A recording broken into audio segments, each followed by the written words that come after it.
The Great Hall of Station Velanine was the largest room Somi had ever seen. It stretched for nearly a kilometer, with ceilings so high that clouds actually formed near the top. Thousands of beings from hundreds of different species filled the seats, their voices creating a constant hum of conversation in languages she could barely recognize, and the human delegation sat at the very back, behind three massive stone pillars, in seats that were clearly meant for servants. Yuna, the leader of the human group, did not complain. She simply sat down, adjusted her simple gray uniform, and began taking notes on a small device. Her face showed nothing. Not anger, not shame, just calm attention. Dayan sat beside her, his eyes moving slowly across the room. He was a tall man with gray hair in his temples and hands that were always still. Before becoming a diplomat's assistant, he had spent 20 years in the military. Now he watched the alien delegates the same way he once watched enemy positions. Somi was the youngest of the three. She was only 26, fresh from the Translation Academy, excited to attend her first Galactic Summit. But the excitement faded quickly when she realized how the other species looked at them. Or rather, how they did not look at them at all. "The Kathrani ambassador is speaking," Yuna said quietly.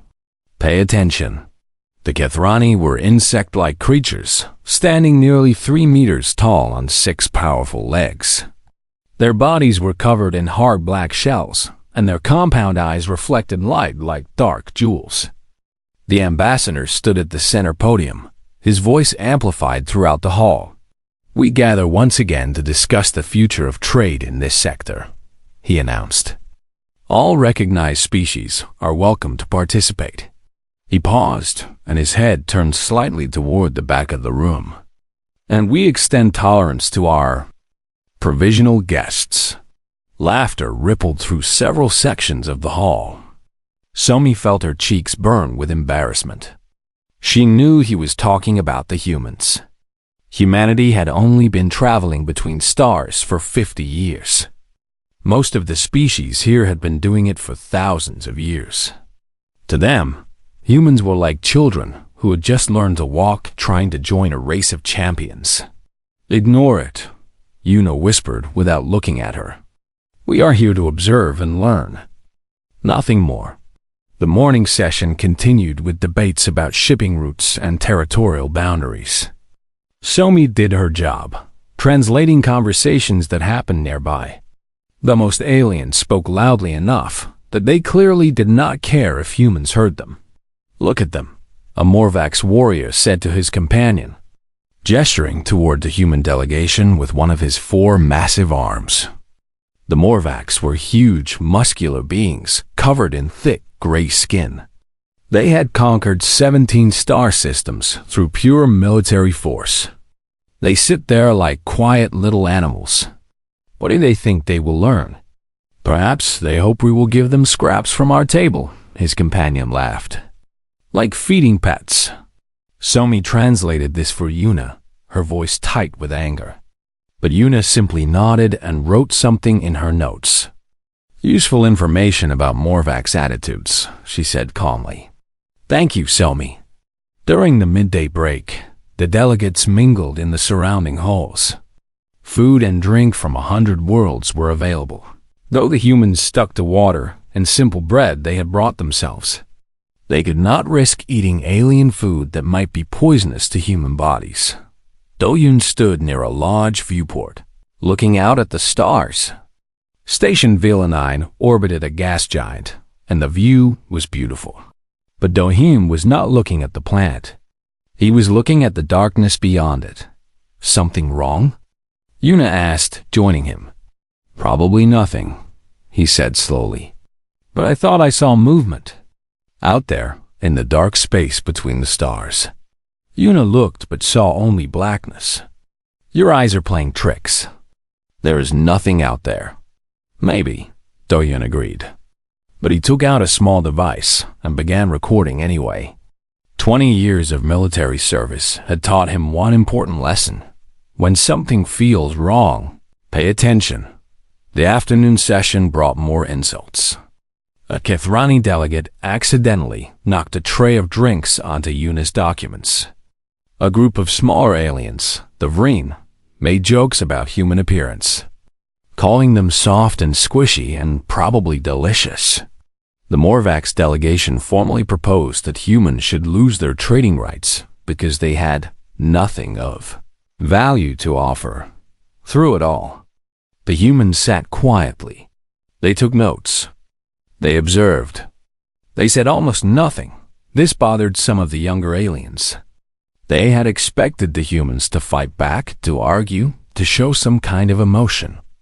Instead, the humans just watched, with calm, patient eyes that seemed to be waiting for something. As the day ended and delegates began leaving, a Morvax warrior walked directly toward the human section. He was massive, easily 3 times Sami's weight, with scars covering his arms that showed his history of combat. He walked straight at Somi and did not slow down. She tried to step aside, but he adjusted his path to hit her anyway. His shoulder struck her hard, sending her spinning. Her translator device flew from her hand and crashed against the floor, breaking into several pieces. The warrior stopped and looked down at the broken device. Then he looked at Somi, who was struggling to keep her balance. He laughed, a deep rumbling sound, and his companions joined him. "Careful, little human," he said. "You are so fragile. You might break." Somi wanted to scream at him. She wanted to tell him that humans were not weak, that they had survived ice ages and wars and plagues that would have destroyed lesser species. But Yuna's hand touched her shoulder gently. "Let it go," Yuna said. "Devices can be replaced." The Morvax laughed again and walked away with his friends. But as they left, none of them noticed Oyun. He was still standing by the viewport, his recorder running, his eyes fixed on something outside. In the darkness of space, something had moved. Something huge. For just a moment, he had seen it. A shape that blocked out stars as it passed. A shape that was not any ship he recognized. And then it was gone, sliding back into the darkness like it had never been there. Doyun said nothing to the others. Not yet. But he saved the recording and marked it with a single word: contact. Behind the mocking aliens, behind the insults and the laughter, something was watching. Something old. Something hungry. And only the quiet humans in the back of the room had noticed. The second day of the summit began with rain. Not real rain, of course. Station Velanine had weather systems built into its massive dome. And today the systems had decided to create a gentle storm. Water fell from the artificial clouds above, collecting in channels along the floor and flowing to recycling systems. Most aliens found it pleasant. Somi found it annoying. Her broken translator was held together with tape now, and the moisture was making it spark. "We should request a new device," Doyun suggested as they walked toward the Great Hall. "And show them that their little attack worked?" Yuna shook her head. "No, we continue as we are. We show nothing." The morning session was worse than the day before. The Kethrani ambassador made a speech about the importance of civilized behavior, while looking directly at the human delegation. Several species laughed openly. The Morvax delegation submitted a formal complaint that humans smelled wrong and requested they be moved to a separate room. But the humans did not react. They sat in their forgotten corner, behind their pillars, and they watched. During a break, an ancient being approached them. He moved slowly, his body wrapped in flowing robes that hid most of his form. What Somi could see of him looked like dried paper stretched over thin bones. His species was the Varath, and they were nearly extinct. Only a few thousand remained in the entire galaxy. "May I sit with you?" he asked in a voice like rustling leaves. Yuna gestured to an empty chair. "Of course, Elder Vornis. We are honored." The old alien settled into the seat with a long sigh. I am probably the only one in this hall who will sit with humans by choice, he said. I apologize for my fellow delegates. They are young. They do not remember. Remember what? Somi asked. Elder Vornis turned his ancient eyes toward her.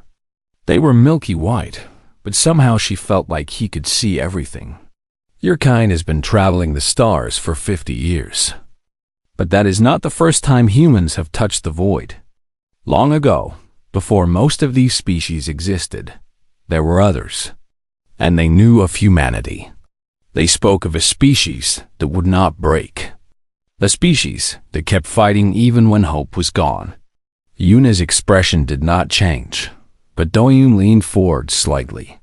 What happened to those ancient species?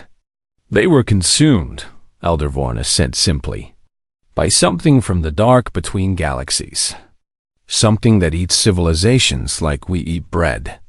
My people barely survived, and we have spent millennia hiding, hoping it would not find us again. He paused. But I sense something has changed. Something is coming. And I believe your people know this. That is why you sit so quietly, yes? You are not here to learn. You are here to watch. Before Yuna could respond, her communication device vibrated silently. She glanced at it, and for just a moment, Somi saw something flash across her leader's face. Fear? No, something else. Recognition. Thank you for your wisdom, Elder, Yuna said smoothly. We must prepare for the afternoon session now. Elder Vornis nodded slowly and stood. As he left, he whispered something that only Somi was close enough to hear. Whatever is behind you. Little ones, I pray it is friendly to your cause. Later that day, while the summit continued its endless arguments about trade, Yuna made an excuse and left the hall. Dohyun and Somi followed her to a private communication room. There, she activated a secure hologram. The image showed a man in a military uniform. He was older, with a hard face and tired eyes. The name tag on his chest read Jiwoo, and his rank insignia showed he was a captain.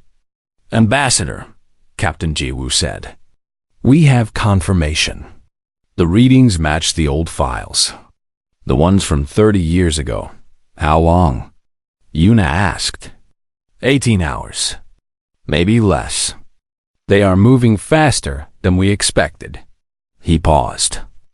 The endurance is ready. We have been ready for a long time. But there are only so many of us. Yuna closed her eyes for a moment. When she opened them, they were hard as stone. Begin protocol vigil, notify Admiral Yunji, and prepare the Sentinel Dawn. Understood. What about the aliens? They will not believe us. Not yet. We proceed as planned. They will see soon enough. The hologram ended. Somi stared at her leader, her heart pounding. What is happening? What is protocol vigil? What is coming? Yuna looked at her for a long moment. Then she said, 32 years ago, a human colony ship called the Morning Star was traveling to a new world. 12,000 people. Families. Children. They never arrived. What happened to them? Something found them. Something from the void between galaxies. We call them the Hollow. They consume energy, matter, life itself. They destroyed the Morning Star in less than an hour. Yuna's voice was steady, but her hands were tight at her sides. But the ship's captain managed to send a message home before the end. Data about the enemy. Their weaknesses. Their patterns. Everything she could record in those final minutes. So we know how to fight them? Dohyun asked. We've been preparing for 30 years. Secret programs. Hidden fleets. Weapons that officially do not exist. Yuna looked toward the viewport, toward the darkness of space. The other species mock us for being quiet and weak. They do not understand. We are quiet because we are listening. We are still because we are waiting. And we are behind them because someone needs to watch what comes from the dark. That night, The station's lights flickered. It was just for a second, a brief interruption in the power systems. Most aliens barely noticed. But in that moment of darkness, every viewport showed something impossible. The blackness of space was no longer empty. It was filled with eyes. Thousands of them. Millions. Glowing faintly, watching hungrily, pressing against reality like faces against glass. Then the lights returned, and the eyes vanished. The aliens screamed. They ran. They called for security, demanded explanations, accused each other of tricks and illusions. The humans did not scream. They did not run. They simply stood in their forgotten corner, faces calm, eyes steady, and they watched the darkness. Because they had seen those eyes before. In the final transmission of the Morning Star. In the nightmares of every human who knew the truth. The Hollow had arrived, and humanity had been waiting for them. The Great Hall had become a place of chaos. Aliens ran in every direction, shouting in dozens of languages. Some called for their ships to be prepared. Others demanded the station's weapons be activated. The Morvax warriors drew their blades and looked for enemies to fight, but there was nothing to strike. The Kethrani ambassador tried to restore order, his voice booming through the speakers, but no one was listening. And through it all, the humans stood still. Una had not moved from her position. Her hands were folded in front of her, her breathing slow and controlled. Beside her, Do-Hyun watched the viewports with the calm attention of a man who had seen battle many times before. Selmy was trembling, but she refused to run. "What do we do?" she whispered. "We wait," Una said. "And then we show them." A new signal cut through all the noise in the hall. Every screen, every speaker, every holographic display suddenly showed the same image. A woman in a military uniform. She was in her 60s, with silver hair cut short and eyes that had seen too much death. The insignia on her chest marked her as an admiral of the Human Defense Force, Admiral Yoonji. "Attention all species present," she said, her voice cutting through the chaos like a blade. "I am Admiral Yoonji of the Human Defense Force. What you saw in your viewports was not an illusion. It was not a trick. It was the enemy we have been fighting in secret for 32 years. The hall fell silent. Every alien turned to look at the screens. 32 years ago, a human colony ship called the Morning Star encountered something in the darkness between stars. 12,000 people, families, children, scientists and soldiers, artists and farmers. They were traveling to build a new home. The Admiral paused. Her face showed no emotion, but her voice carried the weight of old grief. They were all killed, consumed by beings we now call the Hollow, creatures that feed on life itself. They come from somewhere beyond our galaxy, from the empty void where no stars shine. They have destroyed civilizations that were old when your ancestors were still swimming in oceans. Images appeared on the screens. Dark shapes moving through space. Ships being torn apart like paper. Things that looked like nightmares given form. All teeth and shadows and hungry eyes. The captain of the Morning Star was a woman named Hana, in the final hour of her ship's existence. While her people died around her, she recorded everything. Every detail about the enemy. How they moved. How they killed. What hurt them. She sent this data home, knowing she would not survive to use it. The Admiral's voice hardened. "We have spent 30 years honoring her sacrifice. Every human who learned the truth made a choice. We could have warned the galaxy. We could have begged for help. But we knew you would not believe us. We were primitives, newcomers, soft little creatures who had barely learned to walk among the stars." She looked directly into the camera, and somehow it felt like she was looking at everyone in the hall. "So we prepared alone. We built weapons in secret facilities. We trained soldiers in hidden bases. We constructed fleets in dead systems where no one would find them. We watched. We waited. We learned. And we stood between you and the darkness, even as you mocked us. The Kathrani ambassador stepped forward, his compound eyes wide. Why? Why would you protect those who insulted you? Admiral Yunji smiled, but it was not a happy smile. Because someone has to. Because Captain Hana's last words were a promise. Tell them we did not break. Tell them we fought until the end. Tell them to keep fighting. We made that promise to 12,000 ghosts. We do not break promises. New images appeared on the screens. Ships. Human ships. But not like anything the aliens had seen before. These were massive vessels, bristling with weapons that glowed with strange energy. Hundreds of them. Thousands. A fleet that had been hiding in the shadows, waiting for this moment. The Hollow are coming. They will be here in hours. Your weapons will not work against them. Your shields will not stop them. But ours will. The Admiral stood straighter. For 30 years, we've been studying the enemy. We know their weaknesses. We know how to hurt them. And we have been waiting for the day when we would finally have to reveal ourselves. Yuna stepped forward, drawing the attention of everyone in the hall. She walked past the Morvax warriors who had mocked her, past the Kathrani who had insulted her, past every alien who had treated her like she was nothing. She stopped at the center of the room and spoke in a clear voice. We did not come to this summit to beg for trade rights. We came to watch over you, to protect you from something you did not know existed. Every insult, every push, every laugh at our expense, we accepted them all. Because we knew that soon you would meet us. And we would be here. She gestured toward the viewports.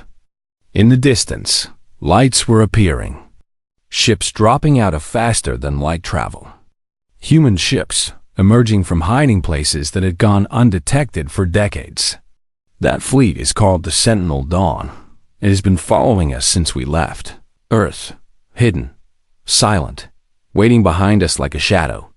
You saw a quiet human sitting in the back of the room.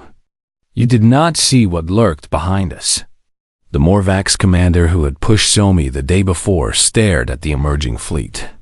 His forearms hung loose at his sides. His voice was barely a whisper. How many ships? Yuna turned to look at him, and there was no anger in her eyes. Only the tired patience of someone who had carried a heavy burden for too long. Enough, she said. We have brought enough.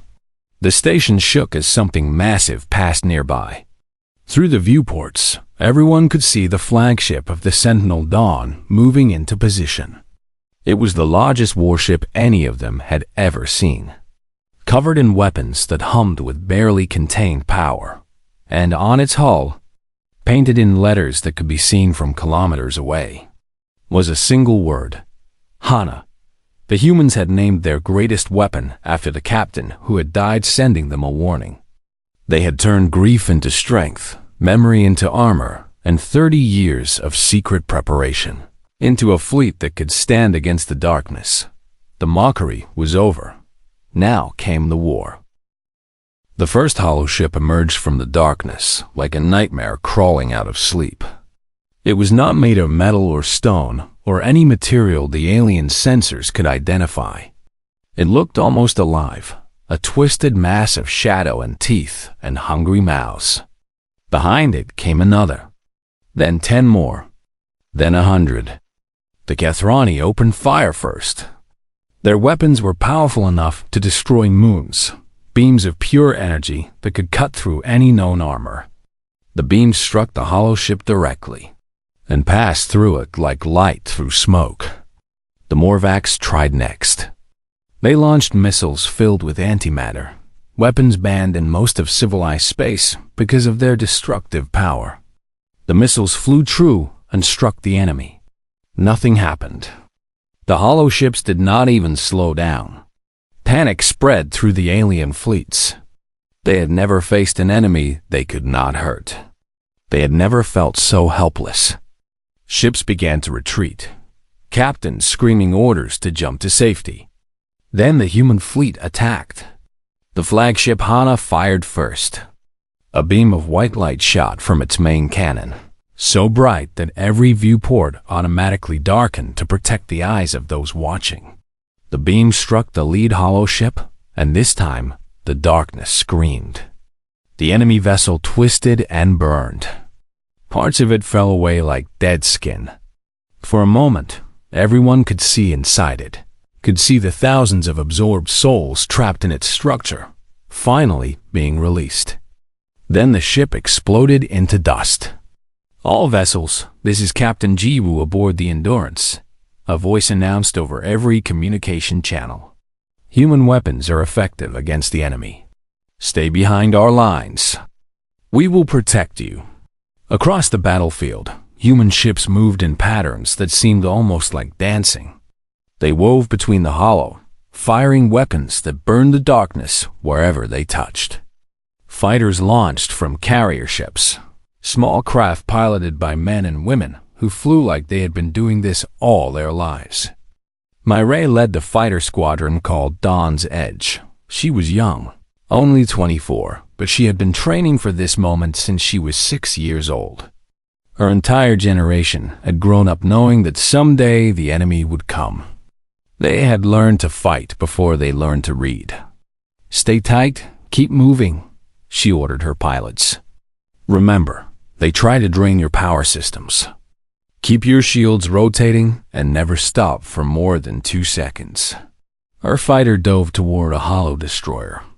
The creature reached for her with tentacles of shadow, trying to pull her ship into its hungry core. She spun at the last moment, firing her weapons directly into its center mass, and pulled away as it died behind her. On the bridge of the Hana, a young tactical officer named Hyunwoo coordinated the entire battle. Screens surrounded him, showing the position of every ship, enemy and friendly alike. His fingers moved across the controls like a musician playing an instrument. "Enemy formation breaking at Sector 7, he reported, redirecting the 3rd and 5th squadrons to intercept. "Carrier Group Beta, launch your second wave. We need to plug the gap at the station's northern approach." Admiral Yoonji stood behind him, watching the battle unfold. "They are adapting faster than expected." "Yes, Admiral. But so are we. The new weapons are performing 12% above projected effectiveness." Yunwoo pulled up another display. "The Morvax commander is requesting to join our formation. He says his warriors want to help. Can his ship survive? If they stay directly behind us and follow our exact instructions, possibly. Our shields can extend partial coverage." The Admiral nodded. "Let them join. It is time they learned to fight beside us." The Morvax ships moved into position behind the human fleet. For the first time, they were not leading. They were not conquering. They were following, trusting the quiet humans they had mocked just days before. The battle raged for hours. The Hollow were relentless, sending wave after wave against the station. But the human fleet held. Whenever an enemy ship broke through, human fighters were there to stop it. Whenever alien ships were in danger, human vessels moved to protect them. The Githrani ambassador watched from the station's command center. He had seen many battles in his long life. He had never seen anything like this. "They are not fighting for conquest," he said quietly. "They are not fighting for revenge. They are simply protecting everyone." Yuna stood nearby, coordinating with the fleet. "That is what humanity does, Ambassador. It is what we have always done. We protect our own. And today you are our own." A hollow ship managed to attach itself to the station's outer hull. Alarms screamed as the creature began burning through the metal, trying to reach the people inside. The alien security teams fell back, their weapons useless against the invader. Then the airlocks opened, and human marines poured out. They wore armor that seemed to glow with inner light. Their weapons fired rounds that burned the darkness like acid. They moved in perfect formation, covering each other, advancing step by step into the hollow ship's mass. The aliens watching could not believe what they were seeing. The Marines were walking into a creature that had consumed entire civilizations. And they were winning. 20 minutes later, the Marines emerged. They carried pieces of the enemy, samples for study. Behind them, the hollow ship crumbled into ash. Though Yun had led the team, his armor was burned in several places, and there was blood on his face from a small wound. But he was smiling. "Got what we needed," he reported to Yuna. "Their adaptation rate is slowing. They're starting to run out of tricks." As if hearing this, the hollow fleet suddenly stopped advancing. The remaining ships began to pull back, retreating toward the darkness from which they had come. A cheer went up from the alien crews. They thought the battle was won. But the humans did not cheer. They watched the retreat with hard eyes and tight lips. "They are sending a signal," Humu reported from the Hannes Bridge. "Directed toward the void. Toward something very far away." Admiral Yunji's face became stone. "Can you decode it?" "Already done, Admiral." Hyunwoo's voice was quiet. "They are calling for reinforcements. This attack was just a test. A scouting force. The real fleet is still coming." In the Great Hall, Yuna received the same information on her personal device. She closed her eyes for a moment, then turned to face the alien leaders who had gathered around her. "We have won this battle," she said. "But the war is just beginning. What we faced today was only a small part of their force. More are coming. Many more." The Morvax commander spoke first. "How many more?" Yuna looked at him steadily. "Enough to darken every star in this galaxy. Unless we stop them together." The chamber fell silent. Every alien understood what she was saying. They were no longer mocking the humans. They were looking at them the way drowning people look at someone offering a rope. "What do we do?" the Kathrani ambassador asked. "You learn," Yuna said. "You train. You fight. And you trust us." She paused. "For 30 years, we prepared alone. We cannot defeat what is coming by ourselves. But together, with what we have learned, we might have a chance." Outside, the last hollow ships vanished into the void. The stars returned to their normal brightness. The battle was over. But in the distance, something stirred. Something vast and terrible and patient. And it was moving closer. 6 months had passed since the battle at Station Vela to 9. The galaxy had changed in ways that no one could have imagined. Somi stood at the center of a training hall, surrounded by alien diplomats from 15 different species. They watched her with focused attention, hanging on every word she spoke. Just half a year ago, these same species would have laughed at the idea of learning from a human. Now they took notes like eager students. "The key to understanding enemy movement is patience," she explained. "Humans learned long ago that the best warriors are not always the strongest or the fastest. They are the ones who watch, who wait, who learn their enemy completely before striking." A young Kathrani raised one of its limbs. "How long did your people wait before building your hidden fleet?" 30 years. From the moment we received Captain Hana's final message, we began preparing. Every day for 30 years. Somi smiled. "Your species lives for centuries. Surely you can be patient for a few decades." The aliens looked at each other with something like shame. They had lived so long, yet they had never thought to prepare for threats they could not see. The humans, with their short lives, had somehow found the wisdom to look into the darkness and prepare for what might come. In another part of the station, Dohin led a group of mixed-species soldiers through combat drills.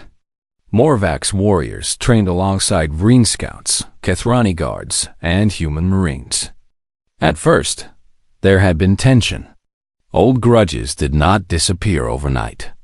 But Douyin had a way of making everyone focus on what mattered. The Hollow do not care what species you are, he told them.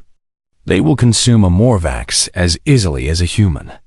The only thing that saves any of us is working together. The Morvax commander who had once pushed Somi to the ground was in the front row of trainees. His name was Vorn, and he had personally requested to join the joint forces. When asked why, he had said simply, "The humans walked into a hollow ship and walked out alive. I want to learn how." Now he moved through the training exercises with focused determination. The arrogance was gone from his eyes. In its place was respect, hard-earned and genuine. In the great hall where the summit had once gathered, a new council was meeting. They called themselves the Galactic Defense Compact. Representatives from every species sat together, equals for the first time in galactic history. And at the center of the room, in a seat of honor, sat Yuna. She had not asked for this position. The other species had given it to her. After watching humanity stand against the darkness, after seeing the hidden fleet that had protected them from shadows they did not know existed, they had decided that the quiet humans deserved to lead. Our scouts report that the main Hollow fleet is approximately 18 months away, Yuna told the assembly. That gives us time to prepare, but not time to waste. Every ship we can build, every soldier we can train, every weapon we can develop brings us closer to survival. The Kethrani ambassador spoke up. He was no longer the proud figure who had mocked humans at the first summit. Seeing his species nearly destroyed had humbled him in ways that centuries of political maneuvering never had. "We have begun construction on new vessels using human weapon designs," he reported. "But we still do not fully understand the technology. How do your weapons hurt the Hollow when ours cannot?" "The Hollow feed on conventional energy," Yuna explained. "Our weapons do not attack with energy. They attack with something else. A frequency we discovered in Captain Hana's final data. A resonance that disrupts their very existence." She paused. "We do not fully understand it either. We simply know it works. And if it stops working, then we find something else. That is what humans do.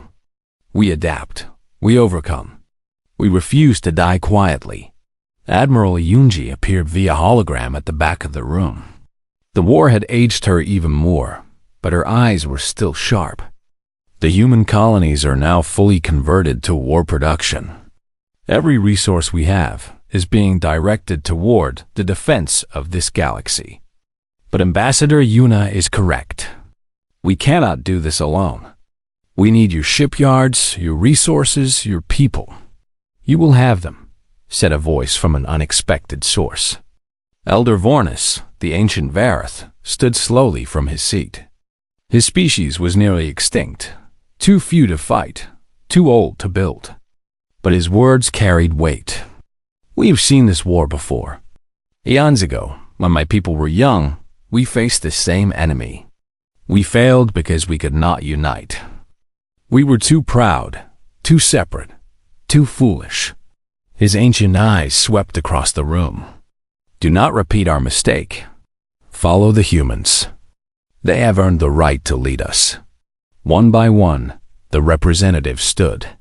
The Morvax were first, their commander placing his ceremonial blade at Yuna's feet, a symbol of absolute allegiance. The Kethrani followed, bowing their armored heads. Even the small Vreen, who had made so many jokes about human appearance, stood in silence and respect. Yuna looked at them all, and for a moment, the mask of calm slipped. Her eyes glistened with tears she would not let fall. 30 years of carrying a secret burden. 30 years of insults and mockery while her people prepared to save everyone. And now, finally, they understood. "We accept your trust," she said quietly, "and we will not fail you." 3 months later, Yuna stood before a different gathering. This one was smaller, more personal. A memorial service on Earth, at a garden built specifically for this purpose. 12,000 names were carved into black stone walls. The crew and passengers of the Morning Star. Families who had dreamed of new worlds. Children who never grew up. Scientists who never made their discoveries. Soldiers who died fighting an enemy no one knew existed. Captain Hannah's name was at the center, carved larger than the others. Beneath it were her final words, the ones she had spoken as her ship died around her. We did not break. We fought until the end. Keep fighting. Somi stood beside Yuna, along with Da-Yoon and dozens of other humans who had dedicated their lives to honoring this promise. Alien representatives were there too, allowed for the first time to witness humanity's most sacred memorial. Yuna spoke to the names on the wall. Her voice was soft, meant for the dead rather than the living. We kept the promise, Hana. For 30 years, we watched over them. We built our fleets in secret. We trained our soldiers in silence. We let them mock us and insult us because we knew that someday they would need us. And when that day came, we were ready. She touched the stone gently. They are not alone anymore. The whole galaxy stands together now. Because of you. Because you sent us the warning. Because you did not break. A wind stirred through the garden, carrying the scent of flowers that grew nowhere else on Earth. Plants cultivated from seeds, found in the wreckage of the Morning Star, recovered during a secret mission years ago. Rest now, Yuna whispered. We will finish what you started. Far away, at the edge of known space, human sentinel stations kept their endless watch. Crews of men and women stared into the darkness, their sensors scanning for any sign of the approaching enemy. They did not fear what was coming. They had been preparing for it all their lives. In the void between galaxies, the Hollow Fleet continued its slow advance. Billions of hungry mouths. Endless shadows. A force that had consumed 1,000 civilizations. But this time, something was different. This time, the darkness was not advancing into silence and ignorance. This time, it was advancing into a galaxy that was united, prepared, and ready. This time, the light was waiting for a dot and leading that light. Standing in the quiet places where others refused to look were the humans. The species that had been mocked. The species that had been ignored. The species that had spent 30 years guarding everyone else while they were treated like nothing. They were not nothing anymore. They were the shield against the night, and they would not break.